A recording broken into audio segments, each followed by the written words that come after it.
Hi everyone, welcome to stocks with Rohit. जैसे कि आप सभी को मालूम है कि मैं कंटिन्यूअसली अभी टेक्निकल इंडिकेटर्स पे वीडियोस लेके आ रहा हूं। अगर आपने मेरे पहले के दो वीडियोस नहीं देखे हैं जो कि थे आरएसआई और सीपीआर पर, आरएसआई मतलब रिलेटिव स्ट्रेंथ इंडेक्स और सीपीआर मतलब सेंट्रल पिवट रेंज, इन दोनों पे मैंने एक डिटेल्ड वीडियो बनाया हुआ है। पहले जाके आप वो वीडियो देखिए और फिर इस वीडियो पे आइए। आज का वीडियो है हमारा एक्सपोनेंशियल मूविंग एवरेजेस पर। इसे मैं आपको सिखाऊंगा कि इसे लगाते कैसे हैं चार्ट्स पर। दूसरी बात, इसे यूज कैसे किया जाता है। और तीसरी बात, मैं इसे अपनी ट्रेडिंग में यूज कैसे करता हूं। क्यों ये एक सिंपल टेक्निकल इंडिकेटर होते हुए भी इतना इंपॉर्टेंट इंडिकेटर हो जाता है, ये आज इस पूरे वीडियो में समझेंगे। देखिए, आप सभी का सवाल होगा कि यहां पे सर आप एक्सपोनेंशियल मूविंग एवरेज क्यों यूज कर रहे हो और सिंपल मूविंग एवरेज क्यों नहीं यूज कर रहे हो।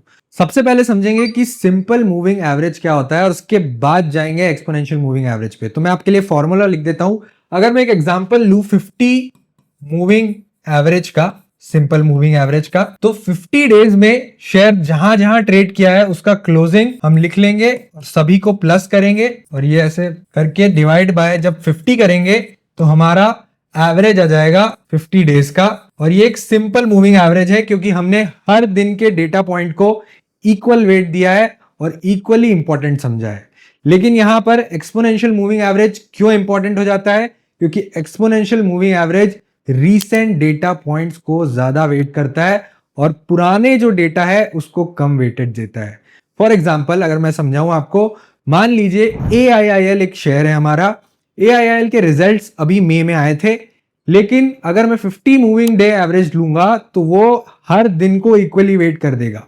लेकिन अगर मैं एक्सपोनेंशियल मूविंग एवरेज लूंगा तो वो रिजल्ट के बाद के डेटा को ज्यादा वेटेज देगा और रिजल्ट के पहले के डेटा को कम वेटेज देगा। और इसीलिए इंपॉर्टेंट हो जाता है हमारे लिए एक्सपोनेंशियल मूविंग एवरेज यूज करना, ना कि सिंपल मूविंग एवरेज यूज करना।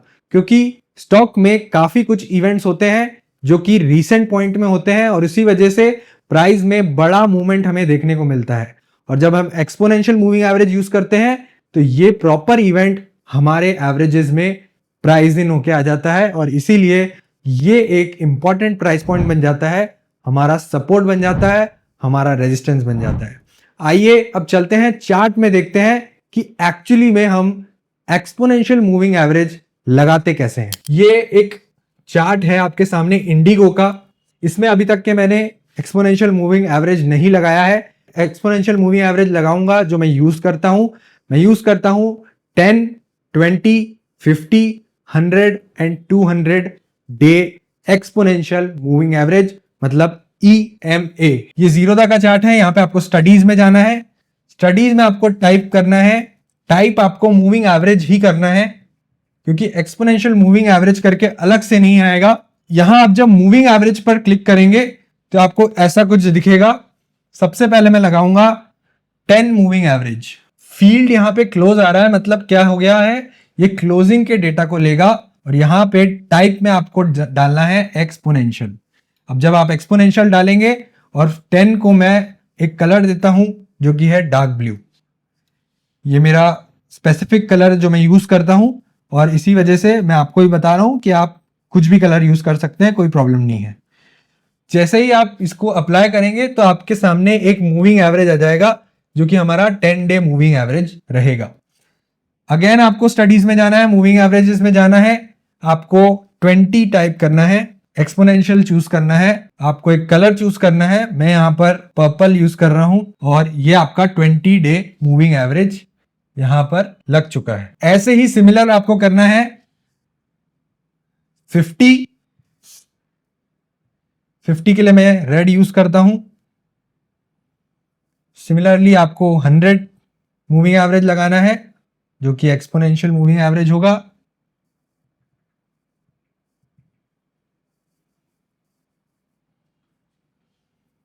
यहां मैंने 100 मूविंग एवरेज भी लगा दिया है। इसको कलर मुझे दूसरा देना होगा। 100 मूविंग एवरेज को मैं ब्लैक कलर देता हूं। इसके बाद लास्ट मूविंग एवरेज लगेगा हमारा 200 डे मूविंग एवरेज। इसे मैं एक्सपोनेंशियल चूज करूंगा और इसे ग्रीन में यहां पे लगाऊंगा। देखिए यहां पे आपको कंटिन्यूसली 5 एवरेजेस आपको दिख गए होंगे, 10, 20, 50, 100 एंड 200। और अगर आपको 100 200 के बीच में ज्यादा गैप दिखता है तो आप मूविंग एवरेज 150 भी यूज कर सकते हैं, बट ज्यादा आपके चार्ट में यहां पे गड़बड़ दिखने लगेगा। इसलिए मैं कहूंगा कि आप 5 मूविंग एवरेज ही यूज करिए और इससे आपको काफी कुछ हेल्प हो जाएगी आपकी ट्रेडिंग जर्नी में।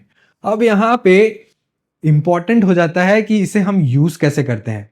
देखिए मूविंग एवरेज को पहला यूज मेरा जाता है बाय ऑन डिप पर। बाय ऑन डिप का मार्केट जब भी रहता है, मतलब जब हम बियरिश जोन में रहते हैं, देखिए जनवरी के बाद मैंने आपको कहा था कि आप अपना पोर्टफोलियो हटा दीजिए 10 जनवरी को, लेकिन 22 फरवरी को मैंने कहा कि आप बाय ऑन डिप करना स्टार्ट कर दीजिए। इंपॉर्टेंट है बाय ऑन डिप करना। क्यों? क्योंकि हमने सारे मूविंग एवरेजेस के नीचे ट्रेड करने लग गए थे और इसी वजह से हम वहां पे बियरिश हुए थे, और बियरिश होने की वजह से हम बियरिश जोन में जाने की वजह से हमने वहां पे पोर्टफोलियो अपना हटा दिया था जो कि स्विंग का था। लेकिन जब बाय ऑन डिप करना हो तो बाय ऑन डिप के लिए लेवल्स इंपॉर्टेंट कहां पे होंगे? ये मूविंग एवरेजेस आपके इंपॉर्टेंट लेवल होंगे। अगर मैं इंडिगो की बात करूं, अगर हम यहां पे बियरिश मार्केट में होते तो इंडिगो को मैं कहां बाय करता? पहला मूविंग एवरेज हमारा 5516, दूसरा 5463 और ट्रांचेस में बाय करता। ट्रांचेस में मतलब यहां पे धीरे धीरे करके पैसा लगाता। जिस तरीके का मार्केट होता उस तरीके के मार्केट के हिसाब से मैं अपने पैसे लगाता। फॉर एग्जांपल देखिए अभी मार्केट ज्यादा गिरने के चांसेस कम दिख रहे हैं तो मैं 10 मूविंग एवरेज पे ही बड़ा चंक बाय कर लूंगा, मैं 20 मूविंग एवरेज पे ही और ज्यादा चंक उठा लूंगा, और 50 मूविंग एवरेज पे सबसे कम 20% या 15% इस तरीके से ऐड करूंगा, क्योंकि 20 मूविंग एवरेज 50 मूविंग एवरेज आने के चांसेस काफी कम है। आइए अब चलते हैं, मैं निफ्टी का चार्ट आपके सामने खोलूंगा। मूविंग एवरेज का एक और इंपॉर्टेंस हो जाता है ट्रेंड को पकड़ना। पहला इंपॉर्टेंस हमने समझा कि बाय ऑन डिप कैसे करेंगे, मूविंग एवरेज यूज करके। जिस तरीके का भी मार्केट होगा उस हिसाब से हम मूविंग एवरेजेस यूज करके बाय करेंगे। फॉर एग्जांपल जब फरवरी में मार्केट ज्यादा गिर रहा था तो हमारे ट्रांचेस कैसे थे? 20% 10 मूविंग एवरेज पे बाय करना, 30% फिर से यार, हाँ, मूविंग एवरेज का दूसरा इंपॉर्टेंट रीजन हो जाता है यूज करने का ट्रेंड को समझना। पहला हमारा रीजन हुआ बाय ऑन डिप करना। देखिए जिस तरीके का मार्केट रहेगा उस हिसाब से हम बाय ऑन डिप करेंगे। अगर फरवरी की मैं बात करूं तो ज्यादा मार्केट गिरने के चांसेस थे, ट्रम्प साहब कुछ भी बोले जा रहे थे हर दिन, इसीलिए अनसर्टेनिटी बनी हुई थी। इसलिए हम शुरू के ट्रांचेस में मतलब 10 मूविंग एवरेज, 20 मूविंग एवरेज और 50 मूविंग एवरेज पे कम बाइंग कर रहे थे और वेट कर रहे थे बड़े डिप का, और बड़े डिप हमें मिले भी। और अगर आपने इस तरीके से सोचा होता, क्योंकि कॉमन सेंस जरूर है आपको लगाना, हर चीज आपको टेक्निकल इंडिकेटर नहीं सिखा के देगी। अगर आप कॉमन सेंस यूज करेंगे और आप मार्केट के सेंटीमेंट्स को समझेंगे तब जाके ही आप ट्रेडिंग में सक्सेसफुल हो पाएंगे। सेकेंड यूज पे मैं आ जाता हूं। सेकेंड यूज होता है मूविंग एवरेज का ट्रेंड को पहचानना। देखिए मैं आपको बताता हूं हमने ट्रेंड को यहां पे कैसे पहचानना होता है। मैं निफ्टी के चार्ट को थोड़ा सा यहां पे श्रिंक करूंगा। अब मैं 2020 से आपको लेके चलूंगा कि ट्रेंड कैसे बदलता है। सबसे पहला यहां पर देखिए, जब भी ये पांचों मूविंग एवरेज डाइवर्ज करेंगे, ये हर लाइव में मैं डिस्कस करते आता हूं कि यहां पे मूविंग एवरेज को हम कैसे यूज करते हैं मूविंग एवरेज डाइवर्जेंस की वजह से। यहां पे देखिए जब ऊपर से नीचे डाइवर्ज करेंगे 10 और 20 मूविंग एवरेज, सारे मूविंग एवरेजेस को 50, 100 और 200 को, देखिए 10 और 20 मूविंग एवरेज ने 50, 100 और 200 मूविंग एवरेज को जैसे ही काटा, हमारा ट्रेंड बदल गया। यहां पे ट्रेंड बदल गया, ट्रेंड हो गया हमारा बियरिश। ये है 2020 की बात। पहुंच गए हम नीचे, कहां पहुंच गए? लगभग 12,000 से पहुंच गए 7,500 पर निफ्टी में। और देखिए ये ट्रेंड कंसोलिडेशन मोड में चलता रहा जब तक कि पूरा निफ्टी ने वापस से मूविंग एवरेजेस ने इन पूरे मूविंग एवरेजेस को नीचे से ऊपर की तरफ काटा, और जैसे ही नीचे से ऊपर की तरफ काटा, यहां पर अगेन ट्रेंड बदल गया, क्या हो गए हम, बुलिश। और बुलिश होने के बाद देखिए यहां पर ऊपर जाते गए, वापस से यहां पे कहीं काट नहीं रहा है। आपको जब भी काटते हुए दिखेगा आपको बियरिश होना है, बिल्कुल भी। ये देखिए चढ़ते गए, यहां पे कहीं गिरावट नहीं दिख रही है हमें। यहां पे देखिए 200 मूविंग एवरेज बहुत दूर है, कहीं पे भी कट नहीं किया है। आगे बढ़ेंगे, आगे भी मैं आपको दिखाऊंगा, कहीं कट नहीं किया है। और फाइनली आप देखेंगे यहां पे कट हुआ है, यहां पे, और ये हमें बियरिश वापस से दिखने को मिला 17,000 से 15,000 के आसपास निफ्टी। ये है 2022 की बात। 2 साल कंटिन्यूअसली हम बुलिश चले, 2020 के बाद 2022 तक के। फिर यहां पे ट्रेंड रिवर्सल हुआ, यहां कहीं भी ट्रेंड रिवर्सल हुआ, और इस यहां पे हो गए हम बियरिश। बियरिश होने के बाद वापस से मैं कहूंगा अगस्त में, मतलब 5 महीने बाद ही यहां पे वापस से ट्रेंड चेंज हो गया, ट्रेंड चेंज्ड, बुलिश हो गए हम। ये काफी हमें हेल्प करता है। देखिए जनवरी में भी जब ट्रेंड चेंज हुआ था, जब हमने पोर्टफोलियो हटाया था, वो भी मैं आपको यहां पे दिखाऊंगा। अभी आगे बढ़ते हैं, 2022 सितंबर में है हम, यहां पे हम हो गए हैं बुलिश, और आगे क्या हुआ है वो देखेंगे। उसके बाद कहीं भी डाइवर्जेंस नहीं हुआ है, कंटिन्यूअसली हम यहां पे बुलिश चलते गए हैं, कंटिन्यूअसली यहां पे बुलिश होते गए हैं। बिल्कुल पूरी लाइंस कहां पर कटी है, यहां पर कटी है लगभग। तो सितंबर 2025 के बाद ये देखिए, ये आ जाता है जनवरी, और 10 जनवरी के आसपास की बात है जब मैंने अपना स्विंग का पोर्टफोलियो यहां पर खाली किया था। और देखिए निफ्टी कहां से कहां पहुंचा था। ये तो निफ्टी ने हाई लगाया था 26,200 का, जहां से यहां पे हमें ट्रेंड चेंज होते हुए दिखा, हम बियरिश हुए, और बियरिश होते होते हम पहुंच गए 22,000 अप्रॉक्स, मतलब एक 4,000 पॉइंट्स की डिप हमें देखने को मिली। अब वापस से मैं आपको बताऊंगा, एक और ट्रेंड चेंज यहां पर हुआ है, जो कि मैं अपने हर लाइव में डिस्कस करते हुए आ रहा हूं। यहां पर हो गए हैं हम बुलिश, और जब तक के अब ये मूविंग एवरेजेस डाइवर्ज नहीं करेंगे तब तक के रहेंगे हम बुलिश। तो दूसरा यूज हो गया, हमने मूविंग एवरेज को यूज किया ट्रेंड पकड़ने के लिए। पहला यूज हो गया बाय द डिप करने के लिए, दूसरा यूज हो गया ट्रेंड पकड़ने के लिए। तीसरा और लास्ट यूज काफी इंपॉर्टेंट है। देखिए जहां भी आपको मंथली ब्रेकआउट मिलेंगे, आप मूविंग एवरेजेस यूज कर सकते हैं उनमें एक डिप देखने के लिए, जहां पे आप बड़ा क्वांटिटी उठा सकते हैं। मैं आपको चार्ट के थ्रू समझाता हूं।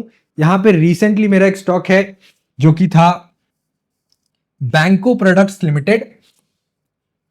बैंको प्रोडक्ट्स का मैं चार्ट खोलूंगा, ये मैंने डेली चार्ट खोला हुआ है, यहां पे मैं ब्रेकआउट को मार्क कर देता हूं।